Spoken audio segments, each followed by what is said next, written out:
Lors d'une récente émission de TPMP, l'épouse de Jean-Pierre Pernaut fait des révélations fracassantes au sujet d'Élodie Gossuin. En effet, la reine de beauté a confié à Nathalie Marquet avoir été séquestrée lors de sa participation à Miss Univers. En 2001, la lauréate du concours français est retenue pour l'élection de la plus belle femme du monde. Pourtant, elle a connu des heures très difficiles. Selon ses déclarations, elle a été véritablement bafouée et privée de liberté. Nathalie Marquet et Élodie Gossuin connaissent parfaitement le monde parfois dur des Miss France. Mais il n'y a aucune comparaison avec Miss Univers. En effet, le concours mondial peut se révéler très difficile à vivre, la concurrence est féroce.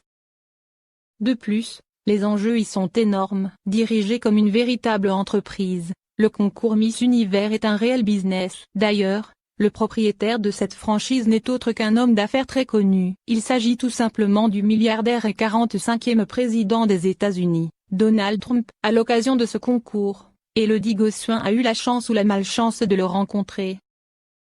Encore aujourd'hui, l'ancienne Miss France se souvient des paroles prononcées par le mari de Melania Trump, aux côtés de Cyril Hanouna et des autres chroniqueurs. Nathalie Marquet raconte les détails de cette affaire. Sur le plateau de C8, Nathalie Marquet raconte aux téléspectateurs médusés le calvaire d'Élodie Gossuin. En effet, lorsque la jeune candidate arrive à Porto Rico pour l'élection de Miss Univers, elle est très heureuse.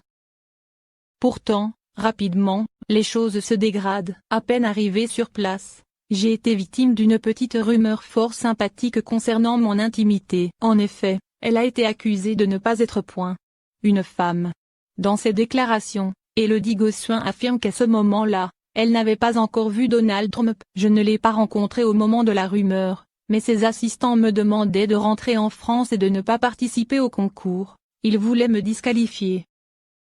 Mais à cause des contrats signés et sous la pression de Geneviève de Fontenay, Élodie Gossuin participe à l'élection. Mieux, elle arrive à se classer dans les 10 premières. Lors du cocktail de célébration, elle rencontre enfin Donald Trump. Et les premiers mots du milliardaire sont très étonnants. C'est bien, ça a fait un très bon buzz. On a bien communiqué autour de l'élection. Immédiatement, Élodie Gossuin comprend. On s'est servi d'elle. En effet, Donald Trump aurait fait courir cette rumeur afin d'attirer les projecteurs sur son concours. Présente sur le plateau de Touche pas à mon poste, Nathalie Marquet-Pernaut livre des détails encore plus accablants. Elle est arrivée là-bas, ils l'ont séquestrée dans sa chambre, elle n'avait plus le droit de sortir de sa chambre. Il disait que c'était un homme. Il voulait qu'elle aille chez un gynécologue se faire filmer pour démontrer que c'était une femme.